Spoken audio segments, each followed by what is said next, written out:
Esteemed audience, in recent years, no topic has garnered as much attention and discussion as the Mental Health Care Act. While much of the discourse has been focused on the negatives, today's session takes a different approach. We aim to shed light on the positive aspects of this act and explore its potential benefits.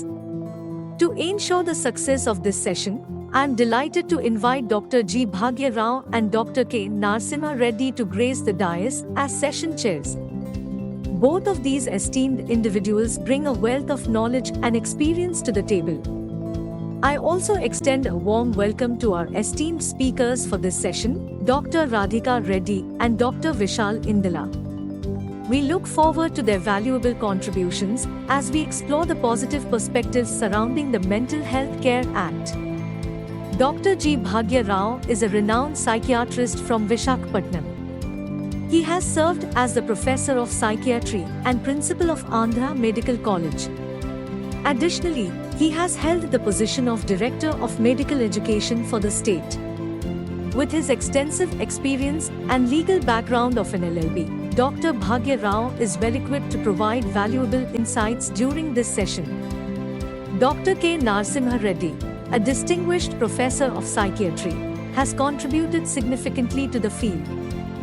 He has held numerous administrative roles and has been actively involved in the Indian Psychiatric Society, serving on various committees such as the Task Force and Constitutional Committee. Dr. Narasimha Reddy's expertise and experience make him an ideal choice for chairing this session. Thank you.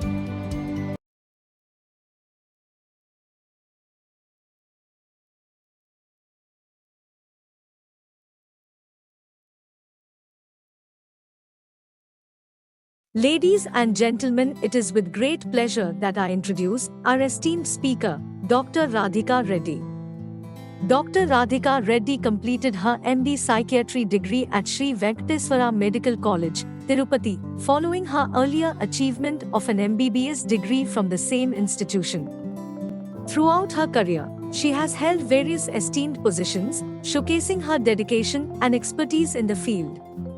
Currently, Dr. Radhika Reddy serves as the Registrar at Dr. YSR University of Health Sciences, Vijayawada. She previously held the position of Joint Director at the Directorate of Medical Education, Vijayawada, and served as Professor and Head of the Department at Government Siddhartha Medical College, Vijayawada, for an impressive tenure from 2011 to 2022.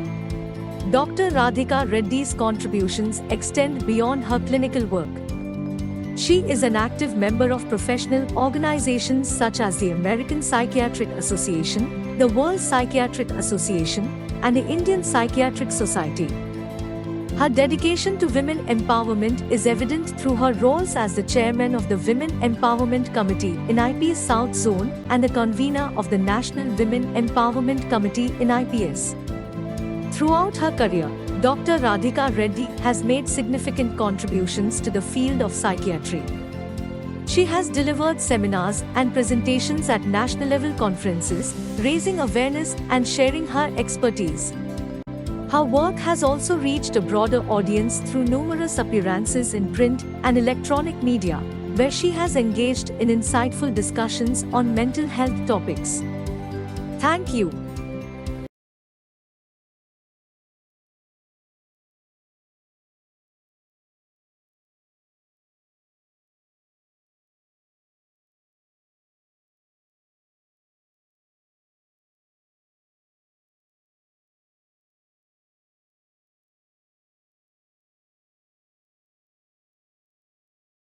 Ladies and gentlemen, I am delighted to introduce Dr. Vishal Indla, a highly accomplished and esteemed psychiatrist who has made significant contributions to the field of mental health.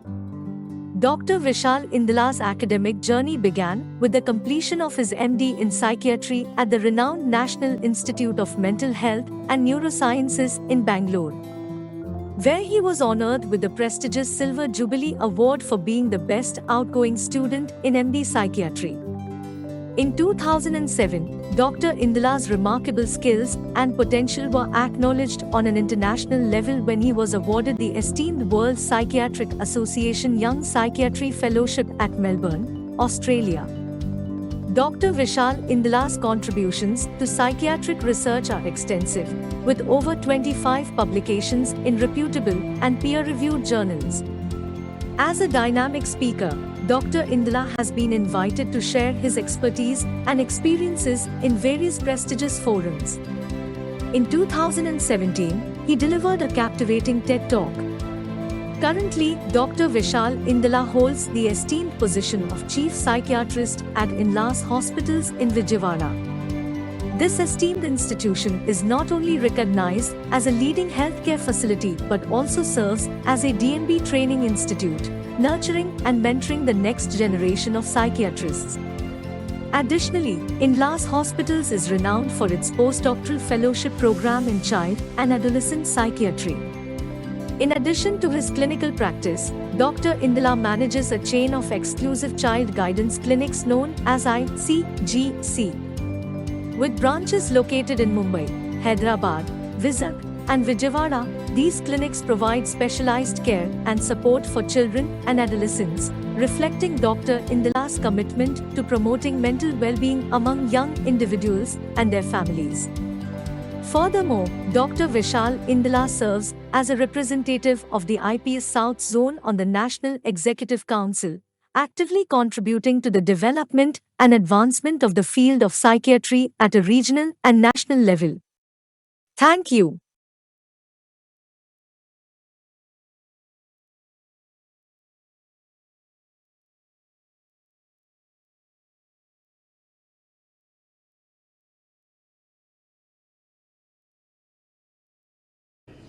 So at the outset, I thank the organizers to give us the opportunity to chair this important session in this 43rd annual conference of Andhra Pradesh. In fact, I am happy to share that I was present in the first conference also at Hyderabad. So it's interesting to see 42 years going on. See the mental health ads. Actually, we have seen the three mental health acts. First is Indian Lunacy Act 1902, then Mental Health Act 1987, then Mental Health Care Act 2017. All these acts, the aim is to treat and care the patient and protection of the human rights of the patient and protection of the property of the patient, and also to fulfill the rights of persons with mental illness during delivery of mental health care and services. In general, whatever the act may be, these are the ideas, these are the aims behind the act. So now we will see how this Mental Health Care Act 2017 has fulfilled all these aims. There are some positive aspects of this act, there are some negative aspects of this act, and we are going through this act for the past few years. Actually, the positive aspects are the autonomy, advance directive, nominative representative, right to privacy, and mental health review board. All these things are there. See, even if one person tries to make mistake, there are so many boards and other levels where the mistakes can be corrected. There can be some negative aspects also, like this act is more theoretical, more Western-based act is one of the criticisms we hear, and also they have not specified any role of the family members in the hospital. So like this. So we are having two good speakers with us. Dr. Radhika Reddy will represent the government side of the implementation of the act and other things, and Dr. Vishal will represent on the practitioner side of the about the act. So let us hear to Dr. Radhika Reddy to begin. Before that, just a minute, I will ask my co-chairperson, Dr. Manasa Reddy, also to comment. Thank you, sir. Good afternoon to all of you. Now I think we are talking mostly about the point of view, making the most of the Mental Health Care Act 2017. This is the prime topic of this session. And how this act has come into existence, I think most of you are aware of it. I think the United Nations organization has conducted a convention in the US in the beginning, somewhere in 2006. And in 2007, October 1st, our India has signed for the agreement to go and align our rules and regulations and the care facilities on par with the international standards along with the United Nations. So in such a condition, I think we know the Mental Health Act 1987 has a lot of loopholes, especially the loopholes related to the rights of the persons suffering from mental illness. There exactly many people have commented about it. I think we had to revise the laws related to the mental health care. And the other important aspect of this act is, we were talking in the 1987 Mental Health Act, talking only about the treatment of the mentally sick patients. But we were not talking anything about not much about the rights of the individual patients, and also not talking much about the care in the community. The care in the community or the rehabilitation aspects were not at all covered in the Mental Health Act 1987. So naturally, the importance in this act has been given to the mental health care. It's not a Mental Health Act, simple act. It's the Mental Health Care Act that includes both rehabilitation and also includes the care in the community. So many things have been given importance in this act related to those things. So basing on that, I think we had to revise our Mental Health Act 1987 into this Mental Health Care Act 2017. I think most of you are aware, it has taken the assent of the President of India on 7th of April 2017, and it has come into effect from 29th of May 2018. So that means now the act is in existence and we are supposed to follow this act. When once this act has come into existence, I think while looking at this act and while submitting at the stage of the mental health care bill, people, especially from the IPS, Indian Psychiatric Society, has taken a very, has consulted all the people, all the psychiatrists and all these people, and they have made their own, they have started recommending some amendments to that, but the government has not taken any aspect of those things into consideration, and we had to go to the court against this Mental Health Care Act. I think it is still pending in the Bombay High Court. And the other important thing, so while considering this was done somewhere in 2018, it has already been past 4 years. So now, what exactly, while looking at the act, and if we go through the lines of this act, definitely we can appreciate certain points in this act, because it has given a lot of facilities, especially from the government point of view.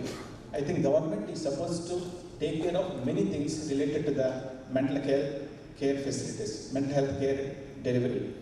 So such points have to be discussed about.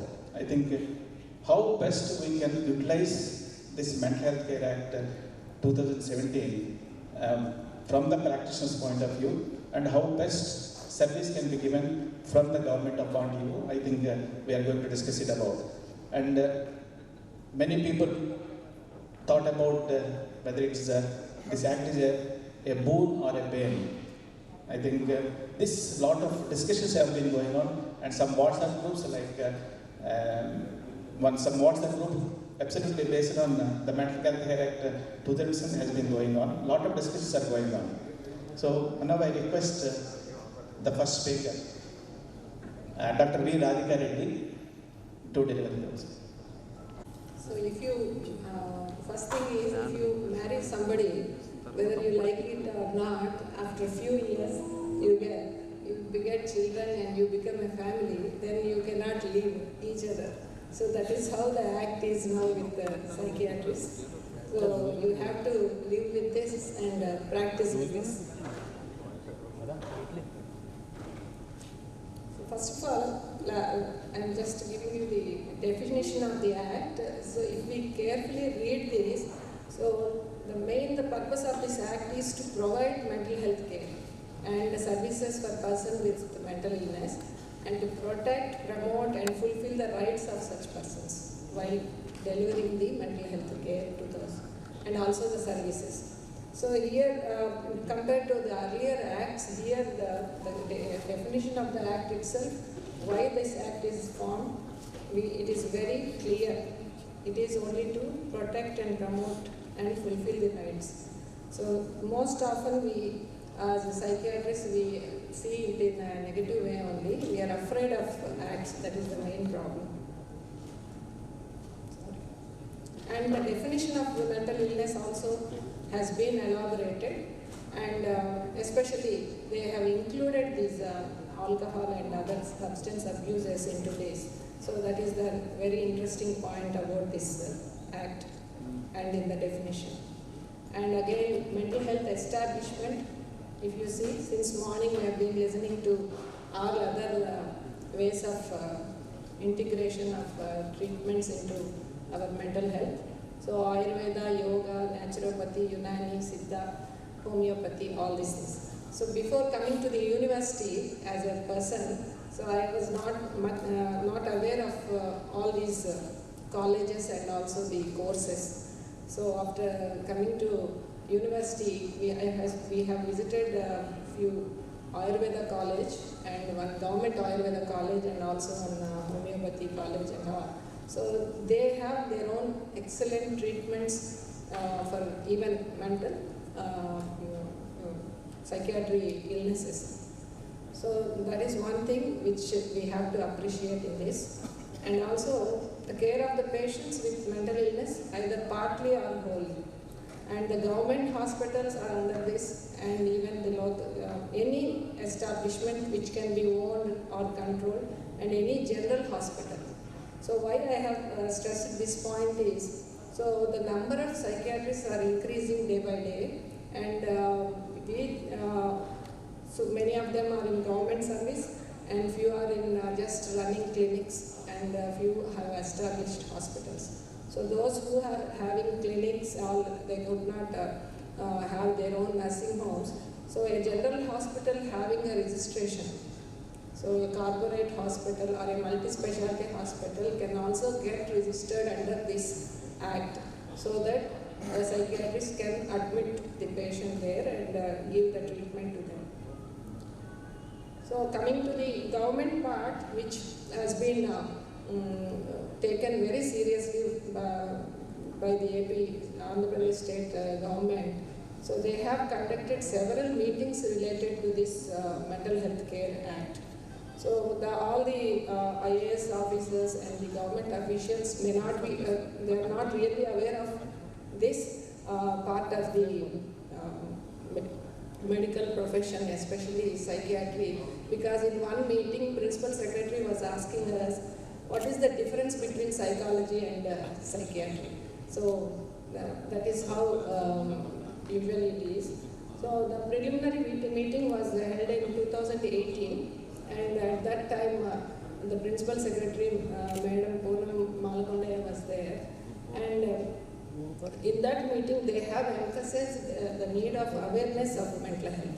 So this point is there in the Act, and DMHP training, and I think you all remember so many government doctors are here. We have trained all the PHC doctors.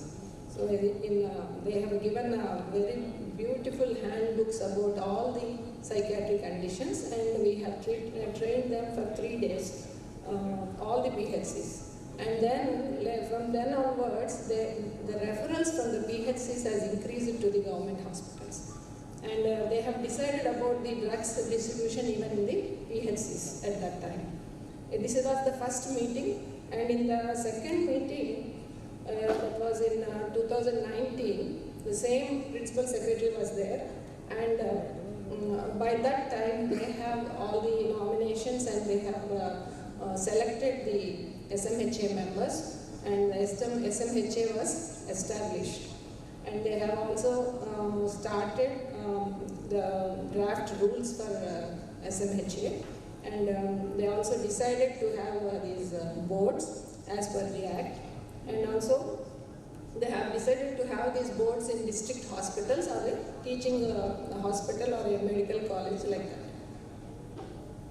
So the SMHA was formed with these ex officio and non-officio members, and the GIVO was released on 2020 March 3rd. So this team has 3 years of validity, and now we have to go for a new team. The Chief Executive Officer is the DME, Director of Medical Education, and they have to meet twice in a year at least. And the important point here is even the video conference is valid, which is not there earlier. They have included this to constitute the quorum that we can participate in the video conference also. So the eminent members like Dr. IRS Reddy garu, Rama Reddy sir is also were also the members. Once they cross 70, they cannot be the members, and we have to select the new members. And one social worker, as per the Act, we should have one social worker and 2 people from NGOs, 2 patients and 2 caretakers of the patients. So the third meeting, it was in 2021. Now at that time, Dr. Anil Kumar Singhal was the principal secretary, and the rules were framed and they were sent to the approval to the central government, and they have approved those rules, and they are already published. And the clinical psychologist recruitment was very much stressed in that, and the way they should take the clinical psychologist, their qualification, everything was discussed. And a website for SMHA was also sanctioned, but it is included in the DME website only right now, because getting a website is also an expensive thing. The state funds were not released for the SMHA. So they have the one page for SMHA in the DME website itself. And the Constitution of Mental Health Review Boards, again a GIVO was released. And the draft regulations draft is also proposed, was also proposed. So coming to the rules, so which were framed, and we got the GIVO. So everybody, I think they have gone through this. In June 2022, we got the state rules. And this is a big thing, like many states doesn't have rules yet. So our AP state government has taken initiative, and we got the mental health care rules. In this we have so many chapters. So one preliminary is the definition, and the mental health authority, how to conduct meeting and what are the proceedings, everything is given in that rules. And provisional registration of the mental health establishments by state authority. So right now we have 47 hospitals registered under this SMHA. And provisional registration, I think you know the rules. So we have to pay around 20,000 as a fee, and there is a form, prescribed form, and we have to apply for that. And you will get an online registration. So there is for provisional registration, there is no inspection, nothing. Only thing is we have to tell who is the owner and who is the practicing psychiatrist there. So after that, once it is valid for 1 year, and in 11th month, 30 days prior to the expiry of the validity, one can apply, and the renewal is totally free. If you lose the certificate, then I think around 5,000 fee is something is, 2000 fee something is there, and you can get it done. So if you are not going to, after 1 year, if you are applying, you have to pay the fee again around 5,000, etc. So this is a provisional registration only. And as per the rules, we have some finance, accounts and audits of the SMHA also. And the qualification of mental health professionals is again prescribed in that. So a psychiatrist, and they have defined the psychologist also here. And maintenance of online registers. So online registers of all the psychiatry professionals, all mental health professionals like doctors and also nurses and psychologists. This has to be online. A registry has to be maintained. So the fourth meeting, which I was a part of this, I was part of this. So this year again the principal secretary has changed, and Mr. Krishna Babu was, IAS Garu was the principal secretary. And sir has insisted upon this, and we have presented the observations made on World Mental Health Week by our Dr. Prabhakar and team and the whole state. All psychiatrists have participated in this.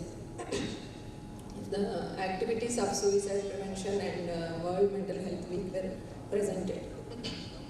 And decision and the extent, the formation of mental health boards are discussed. And the draft rules, draft regulations were also discussed, and the finalization of the draft rules was done. This need not be sent to central government. The regulations has to be approved by the state government, that's all. And digital registrations also they have insisted. So after this fourth meeting, so that this is the regulations draft, and here they have incorporated all these advanced directive and the proceedings of the state mental health authority, and minimum standards of facilities and registration of mental health establishments. So to get permanent registration, one has to maintain all the minimum standards of facilities, like the Pakka building and all those things, and the patient care, what we have to do and what not to do, all those things are there. And meetings of the district board. This is again very much, very well described in that, once in how many meetings has to be conducted, and who will be in the board, and all those things. And psychosurgery and restraints, and minimum standards for registration. There are 12 standards for registration. So coming to the boards, the GO was issued in August 2022, but till now they have not formed any boards. In that GO, what they have defined is, they have given order to the district collectors in association with the DME, and that is the CEO of SMHA, they have to form boards. When I was in DME, we have put a file about this, and in that meeting, initially they have decided to have one board in each district. For 13 districts, 13 boards. But later on, they have realized that it is quite expensive. And in neighboring states like Karnataka, they have only one board. So then we have proposed like 4 regions, at least we'll have 4 boards, each covering 3 to 4 districts. I'm talking about SY 13 districts. It came to 1 crore for each board, the budget. So we have to pay to the retired judge minimum at least, I think 60 to 70,000, as the Karnataka people were paying that much. So it comes to 5 crores, and the budget, the file is still pending. So 47 establishments are registered till now. So we have, I think even this number was really appreciated, and when we were talking to the Karnataka SMHA, they were appreciating like you have so many people got registered in Andhra Pradesh. We don't have that many hospitals got registered. And in these rules again, we have the AP government has clearly said that if you have a clinic and if you are practicing ECT in the clinic, so you can get registered, but you need not pay any fee. So free registration has to be done if you are practicing ECT. So that is one rule they have kept. So what are the things that are in progress is the formation of boards and permanent registration of the establishments and e-register. So we have tried a little bit for this e-register of the mental health professionals, and we have appointed one nodal officer also for that, but somehow that was not taken up. And with 1,000 rupees of fee, you can all the mental health professionals can get registered, and they will get a certificate that you can practice mental health. The practicing guideline you will be registered under SMHA to practice psychiatry.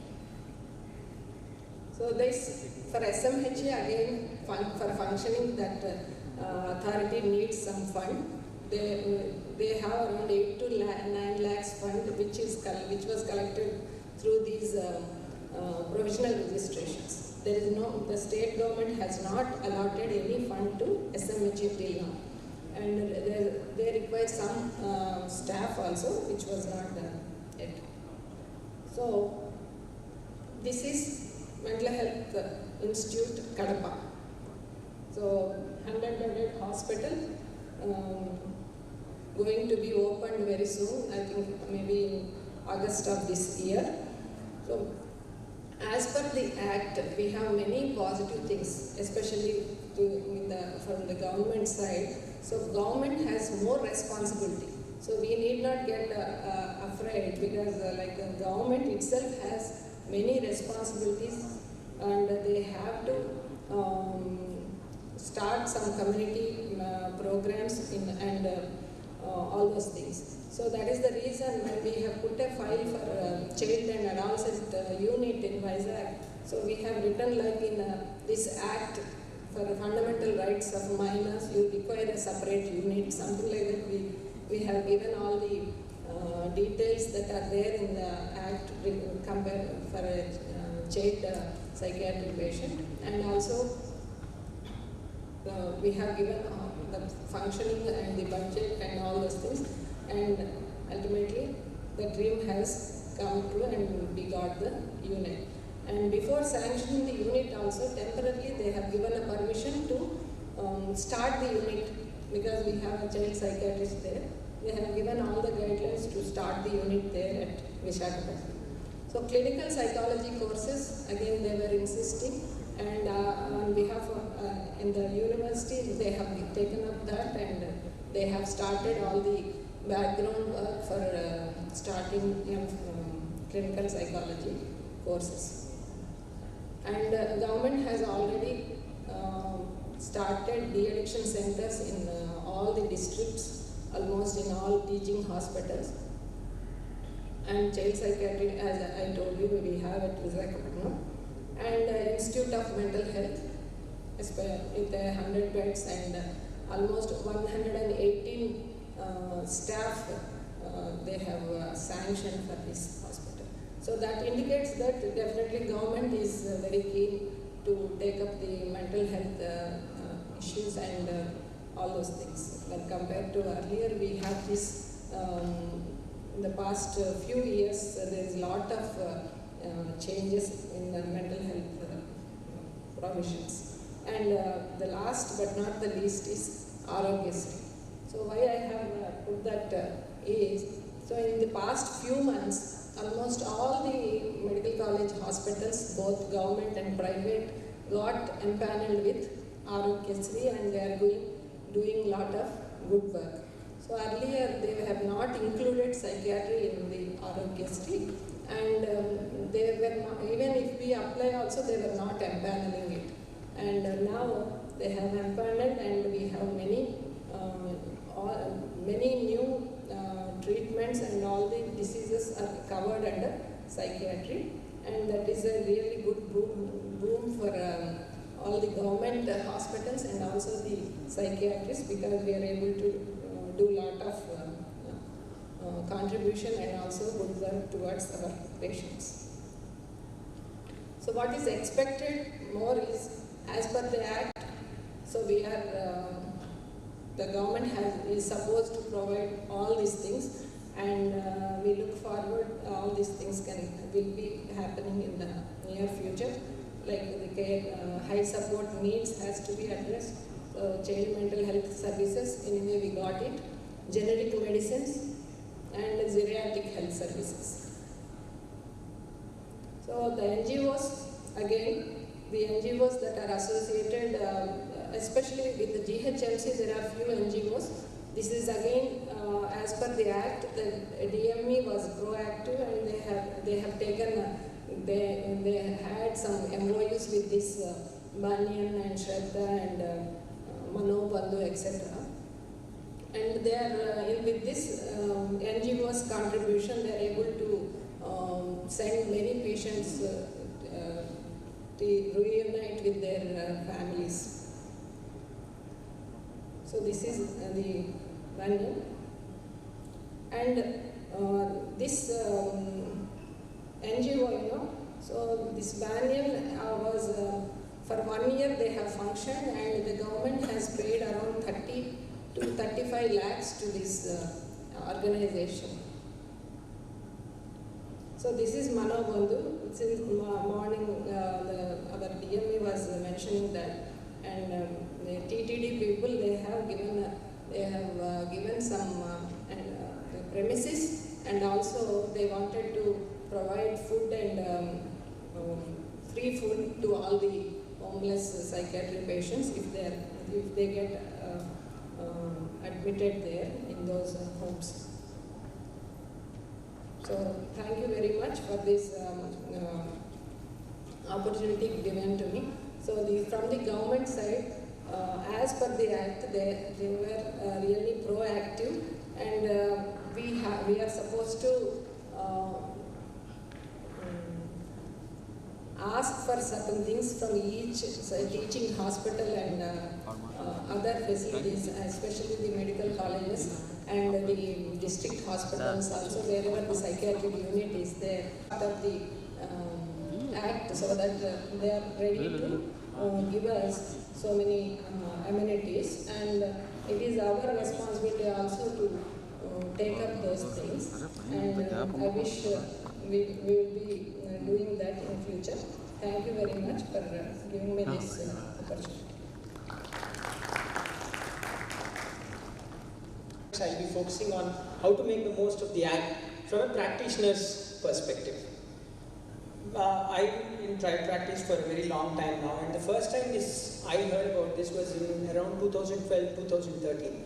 And since then, we've been making so many elaborate preparations. The Act is going to come, we have to be ready to face it, because we have a rehabilitation center, we have an acute care center, we run child guidance clinics. So we were wondering what this Act will throw at us and what we should be prepared with. So we were trying to prepare well, and I think the Act finally came in 2017-18. Trust me, it's not as bad as we thought. We feared the worst. We thought it would be really the end of a lot of things that we were doing freely, but it's actually not the case. Well, I think about it in this way, the auditor's analogy. Every year, after the budget, my auditor organizes a meeting with all his clients, and he gives us a rundown of all the changes that have happened in the tax laws and what can be done to subtly avoid some of those things. Not evasion, but how you can reduce tax and so on and so forth. And the organizers, Dr. Rama Reddy Garu, he called me when he decided about this topic, and he gave me very clear instructions. No whining about that. Don't tell about what is negative for psychiatrists in this Act.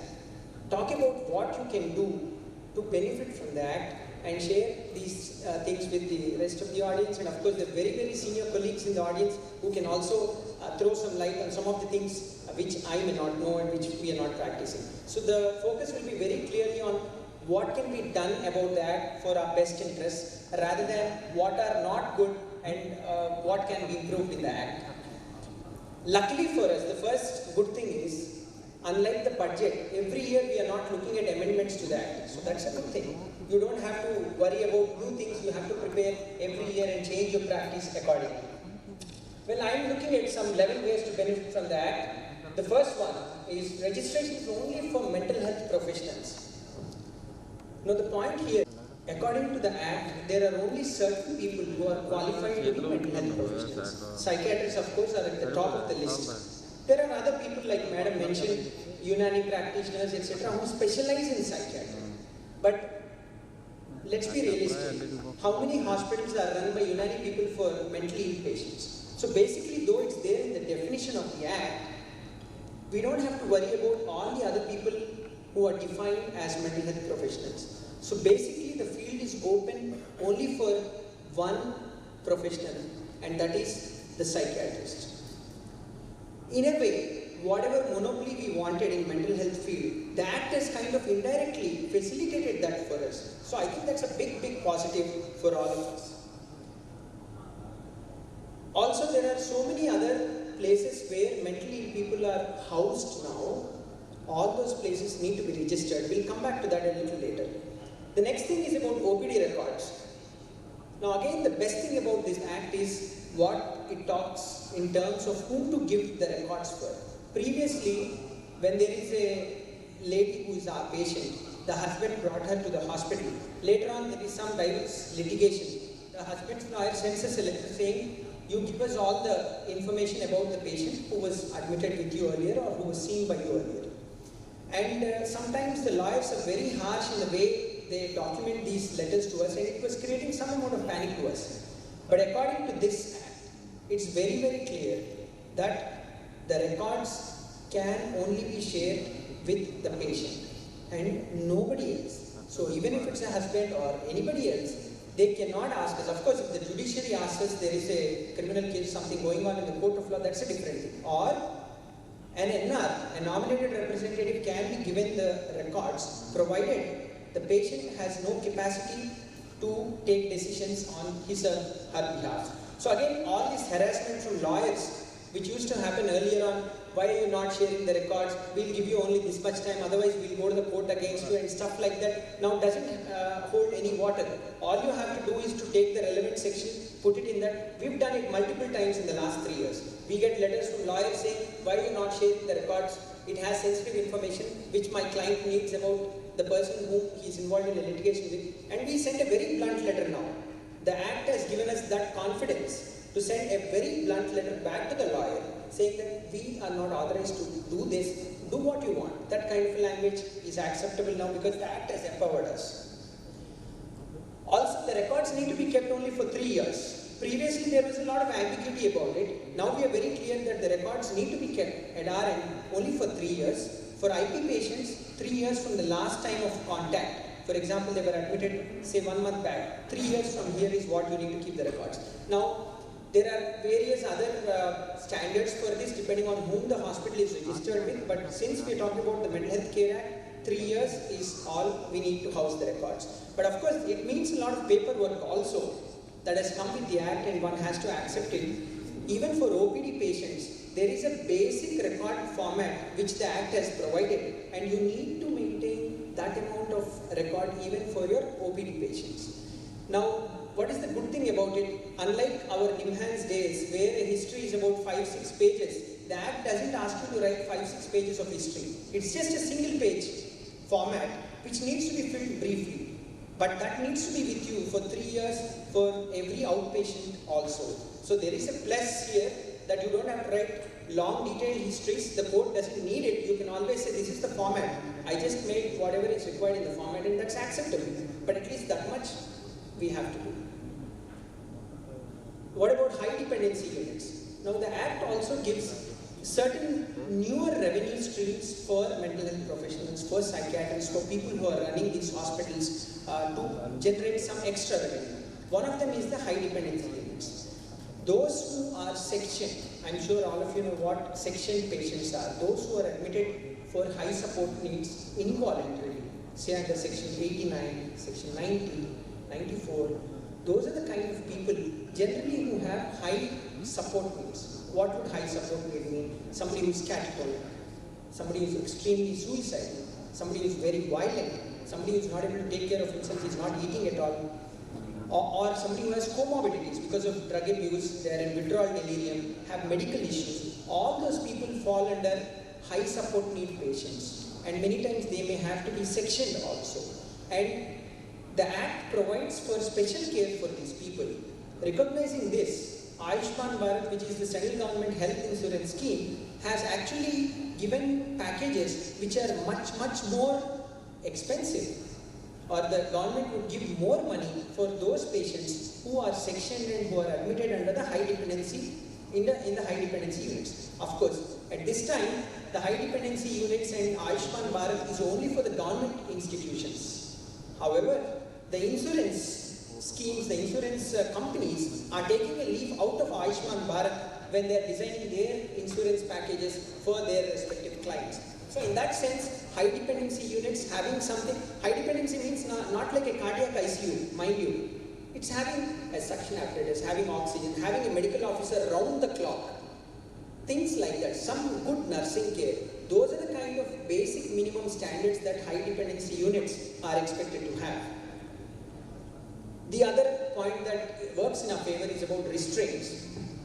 Now when we talk about restraints, previously, if somebody is physically restrained, there are times nobody wants to do that. But there are times when you're forced to do it for certain patients, if they are in, say, delirium tremens, or they're extremely agitated and violent, and you try to give an injection, or the patient is not tolerating some of the injectables, you're forced to do this. Previously, when you do this, there is some amount of guilt on your part. More than that, the patient might go out, or the family might come back later and say, why did you do this? Why did you restrain my patient, and we will do this, we will do that, and stuff like that. But now the Act is very clear. Restraint is legally accepted. Restraint can be done. Only that there are certain clauses to be followed if you physically restrain a patient. Of course, you have to keep the family in the loop, inform them, and the next thing is to inform the review board once in a month. You have a register which informs, which is to be sent to the review board once in a month, saying that, see, these are the patients that have been restrained. And what we are doing for some of our long stay patients is to take a consent from the family, explain to them that, see, if there is a need, we may have to restrain the patient, especially in our rehab center which we run, where the families are not staying with the patient. In our acute care center, of course, we take the consent as and when required from the patient's family members. But in the long stay, we take the consent before. Of course, we keep them posted if we have to restrain. But now, it's very clear in the Act that you go ahead and restrain if the situation warrants so. Pharmacy. Well, nothing specifically positive in terms of pharmacy, but the good thing is there is nothing negative also.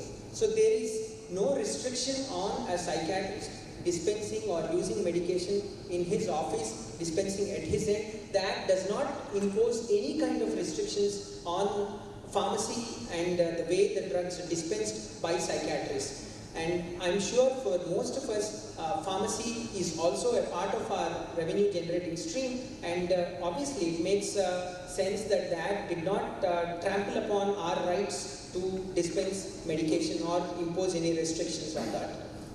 What about insurance?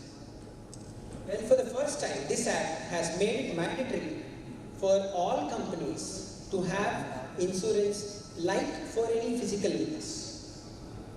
And that's a big step forward. In fact, already a lot of our patients are getting insurance claims from the companies. Of course, it depends on what policy the patient has got and various other things. But a little bit of tactful language on the clinician's part when he documents things in the discharge summary, in the file, will go a long way in helping our claims claim insurance. A lot of our clients are claiming insurance, so depending on their policy coverage and the bill that has been incurred, some amount of it is being reimbursed by insurance companies. They keep asking questions like, do you think the patient really required hospitalization? Could it not be done on an OP basis? Was it really an emergency?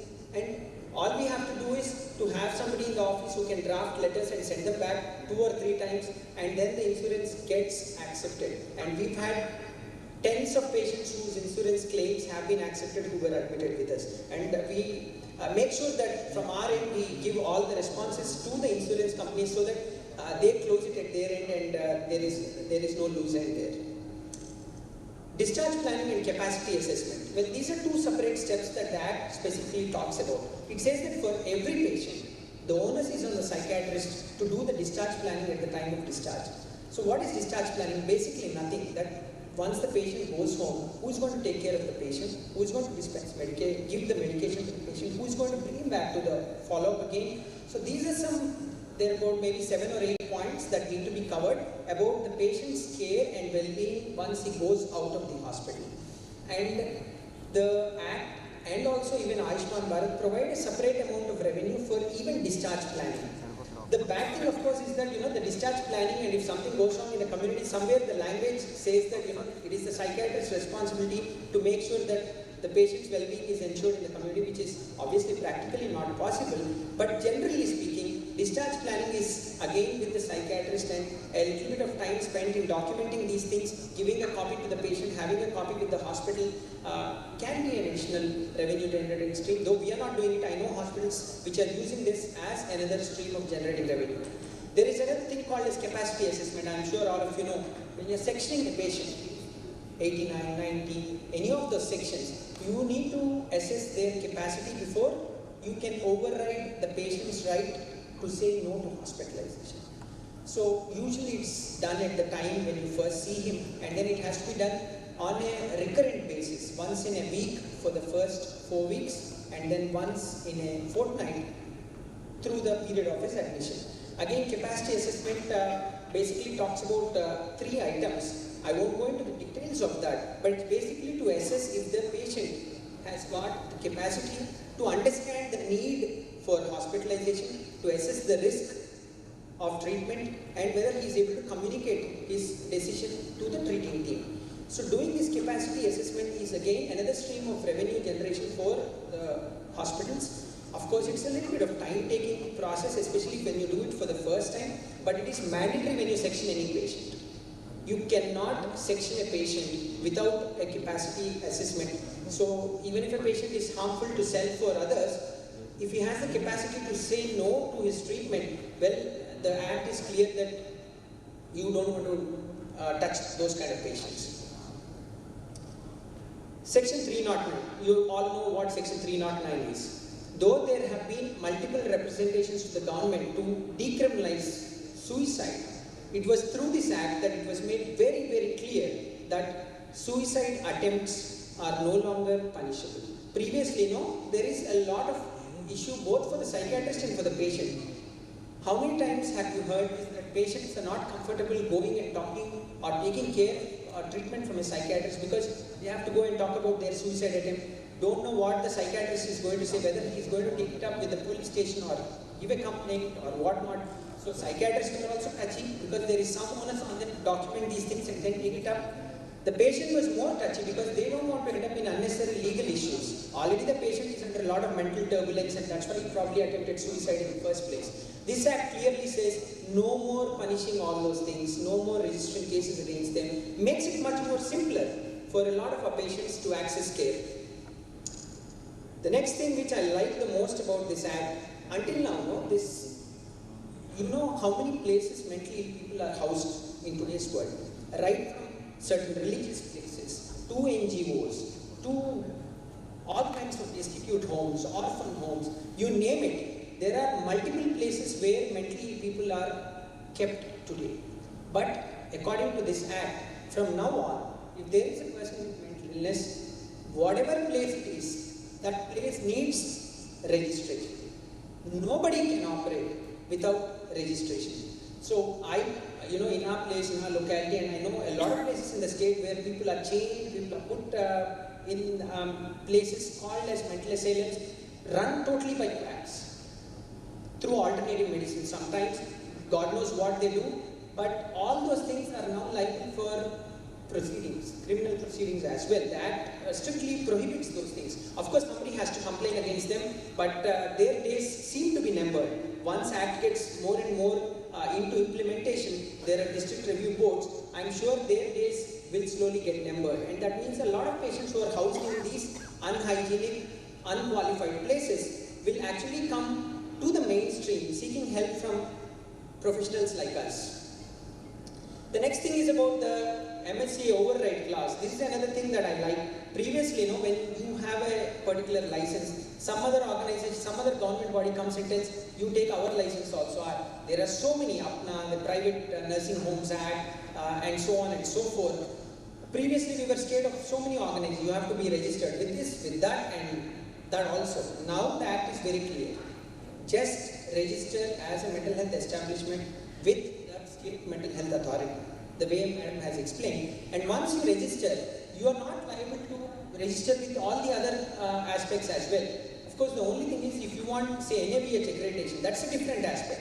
But for routine functioning of a mental health establishment, SMHA Act and registration through the Act is more than enough for us to continue our practice. The Act clearly says it overrides all other permissions or any other government bodies that demand registration from us. Once you have this, that should be good to go for mental health professionals.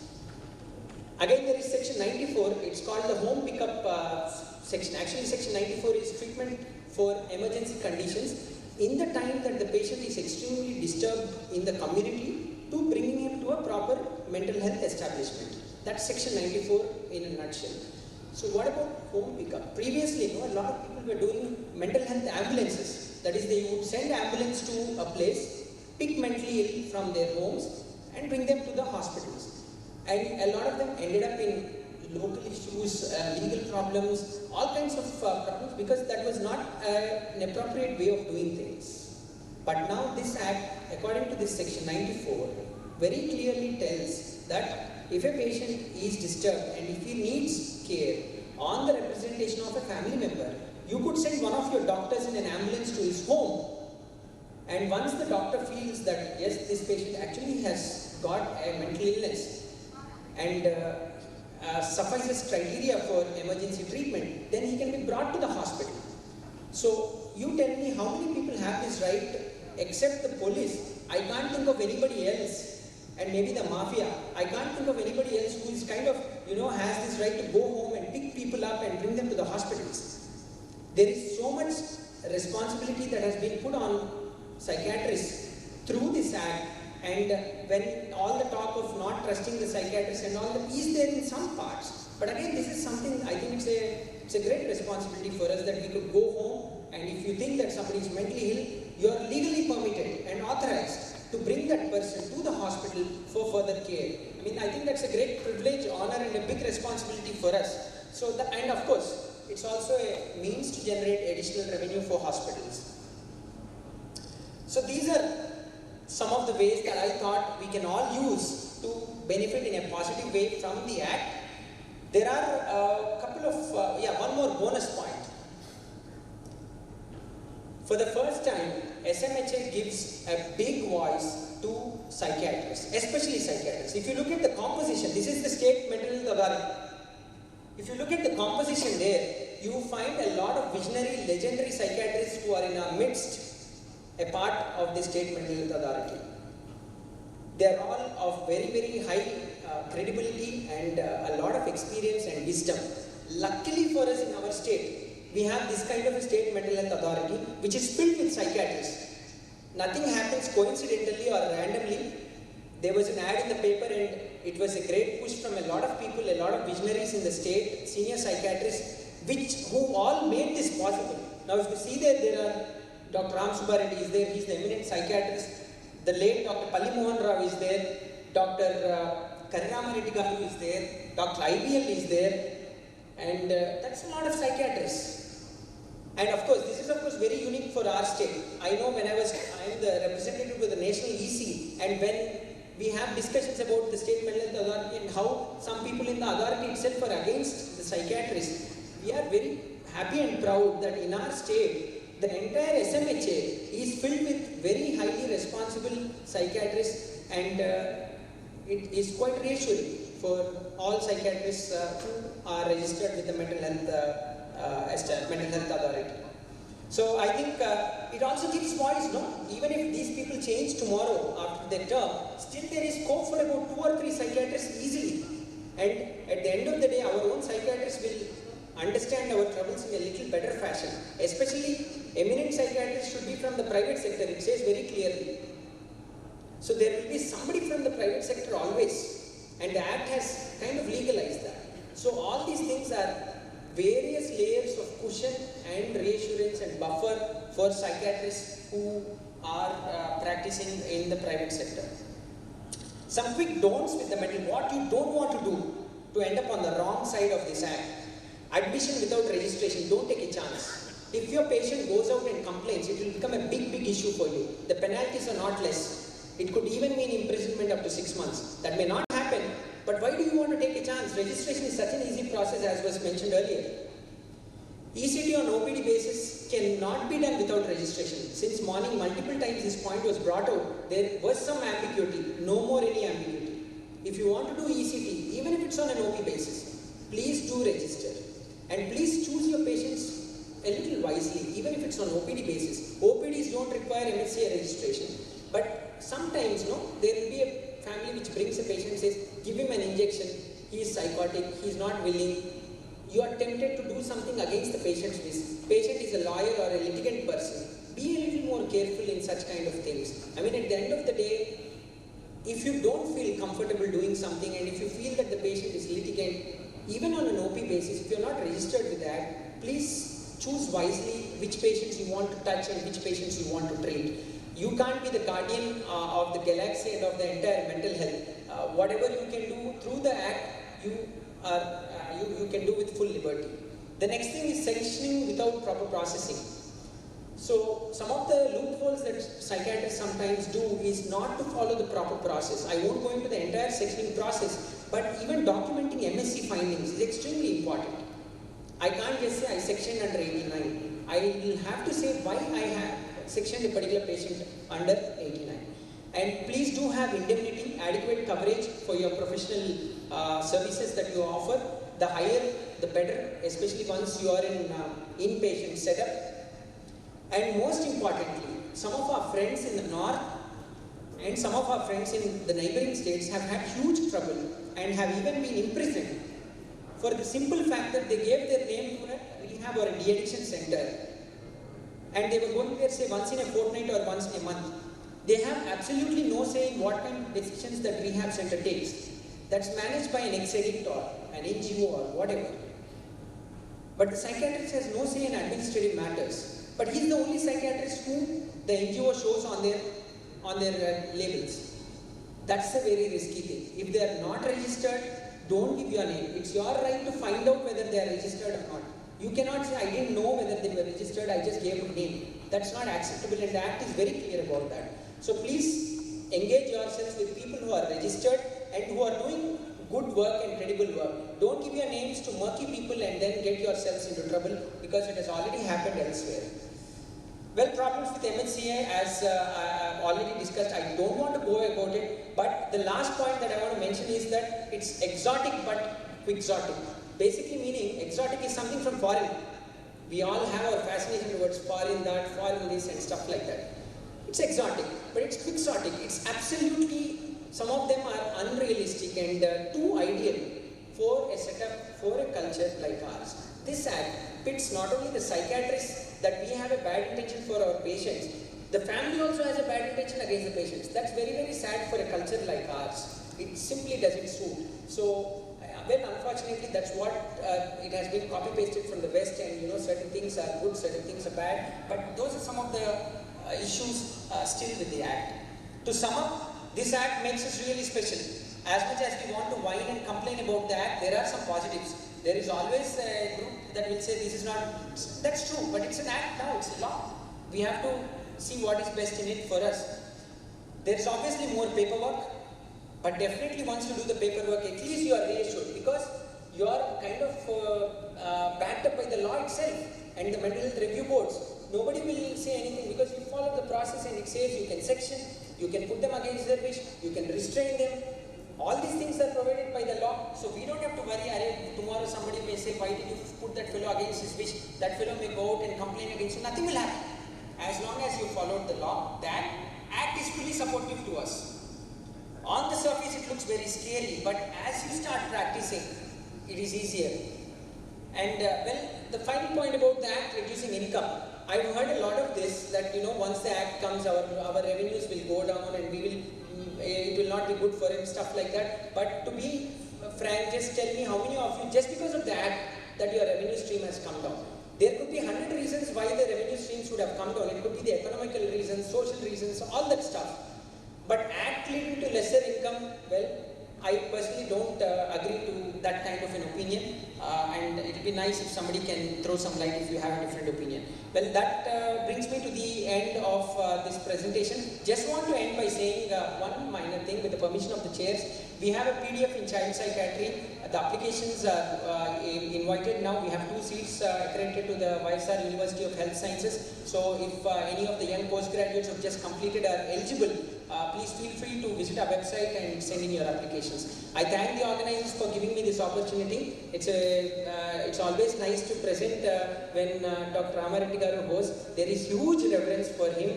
Thank you so much for your patient listening. Thank you. Because we have another session to go, and then AGP.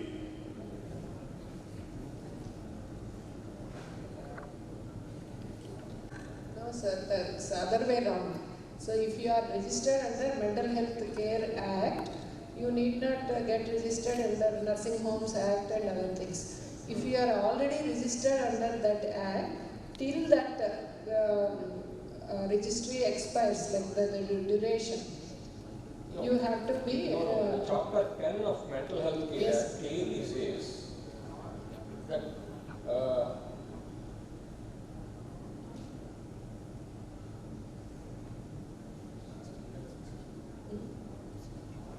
yes, in case a mental health establishment has been registered under the Clinical Establishment Act or any other law, yes, for the time being in force in state, such mental health establishments shall submit a copy of the said registration along with application insert form and prescribed to the authority. So imagine that there is a mental health establishment within a corporate hospital, which that unit, once a corporate hospital is registered, the entire things are registered. So the people would say that I am registered under a Clinical Establishment Act, fulfilling whatever required under Mental Health Care Act. So why should they be registered again? clinical establishment, till that duration, like 5 years, 6 years, once it is expired, if they are doing psychiatric services, they have to enter into this mental health. No, that is nowhere it is written. That is what you have written. It is written, sir. Sir, Andhra Pradesh, I think we had this same discussion last time also. So when a health facility is registered under some other Establishments Act, Private Institutions Act, because they have already fulfilled some criteria in relation to the procedures getting in that institution. But when the Mental Health Act 2017 is in existence with effect from 2018, we are supposed to register under the Mental Health Care Act, isn't it? Under the state mental health, just tell you. So why? Because when even a single patient is kept as an inpatient in some hospital, that establishment is to be registered as the mental health establishment under the state mental authority. So even if we admit either 1 or 2 patients of mental sickness in any private nursing home, it is supposed to be registered under the mental health care. No, that is an exception. That defies the very central law. No, that is the problem.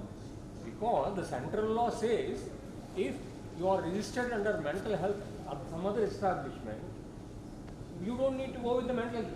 That is my headache. Suppose if I am registered, a nursing home is registered under another act. I think as per the national law, you don't need to go to the mental health care. That is interpretation of the administrators. Why should they? No, the law. So when the law says, it is an explanation. Every person and organization who proposes to establish a mental health establishment shall register under the authority with a rider here. What is that rider? In case that establishment is already registered under the Clinical Establishment Act or any other similar act, just they are supposed to give that registration, that's it. They don't have to go through this list. I don't know, by our state people have very different interpretation. That's a different thing. That's why Dr. I specifically all that. So, any other questions from the audience? Please. Can a station house officer, inspector, can they request information of an outpatient or inpatient? That is first person. And the second is MHCA override clause. That even we are registered with MHA, I think we need to register under Clinic Establishment Act. That's not required. Suppose if you are a mental health establishment and already under registered in mental health establishment Act, you don't need to get registered with that. That is very clear. That is absolutely clear. Other way around also is clear, but unfortunately our officers don't appear to interpret that way. That is the only thing. About the station officer, you are referring to a police officer asking. Yes. We are not liable to give information to even police people, sir. It's only the patient. If the patient has no capacity, then to the NR or through the court. Police officers under the investigation, you need to give the information. No way. No way. Police officer under the investigation, you need to give information. You can't say that. We take a law, right? Something in writing. But you can't say no. So we will ask them, you please give us something in writing that you want this, and then because at the end of the day it is about patient's confidentiality, which is very, very high in this act. That is one of the center points of the act. So to compromise on that need not be done. Once it has happened with us that sometimes station officers come and ask this, and when we say we can't give and this is what the act says, they say you please talk to somebody, and then we say the same thing that sir we need something right. They don't even approach us after that. That's the end of the chapter. Ask us mentioning certain sections so that in writing probably we need to answer. Thank you. Sir, even for insurance also, they are asking for the inpatient records, which I understand we are supposed to apply. And we have given it to one patient also.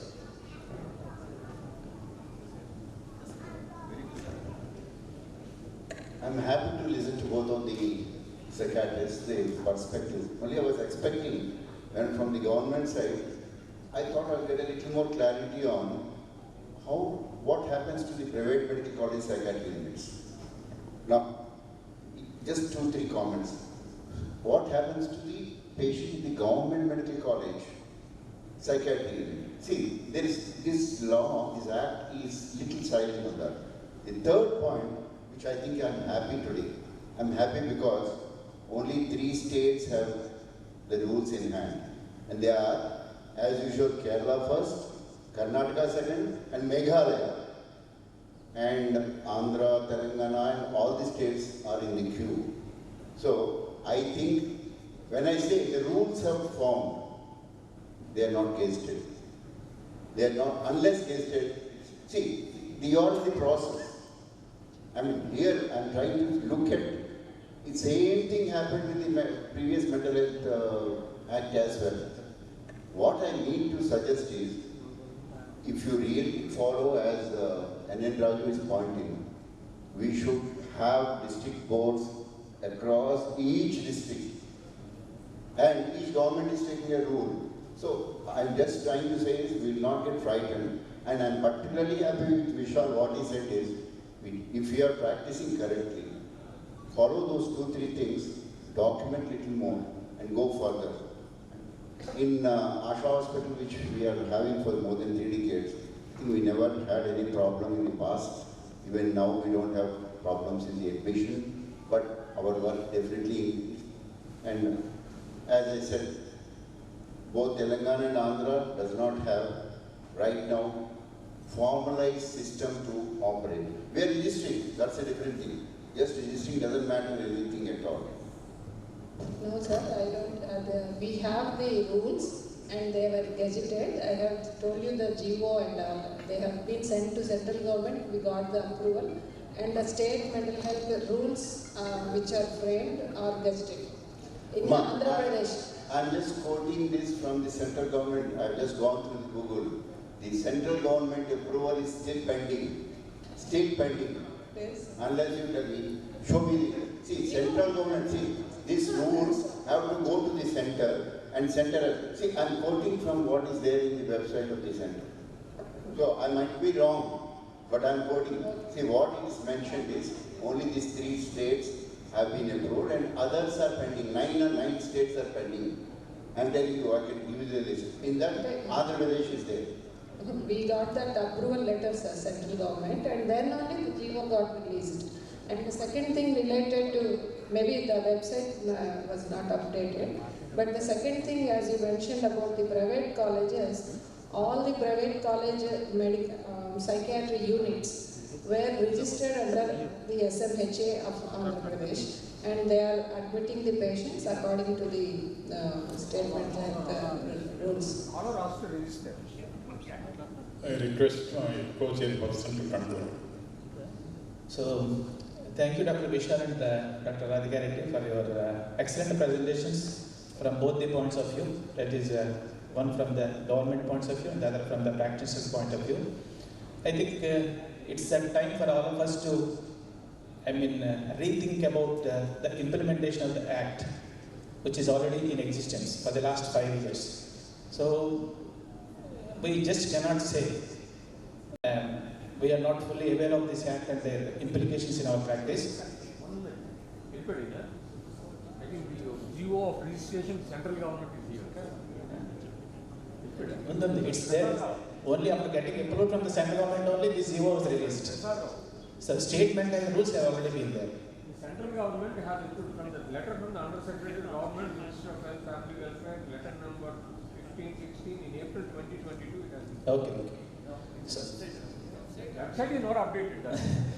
so I think we all should appreciate today's presenters, and it's already there. One more requested to add is, so the state mental health authority, the duration has been completed, that's 3 years. Instead of the late Mohan Rao Garu, Dr. Ramahendravaram Garu was appointed in the last meeting. So I forgot to tell that. Mental health, that is advantage for you. So to conclude, I think what I request the statement of the people is, it's already 5 years gone. The immediate need of all the practitioners or the government institutions which are having the psychiatric beds is the formation of the mental health review boards, which is very, very important, because when a problem comes, we need to approach the mental health review board. Unless there is a mental health review board, we'll be in trouble. I think we may have to face some problem that we do not know when exactly we are going to face the problem. So formation of mental health review boards is the immediate need for our practice in psychiatry in the state. So with this, we thank the organizers for giving us this opportunity to chair this current session. Thank you one and all for your patience. To graciously honor the chairperson and the speaker for this session by presenting the medals.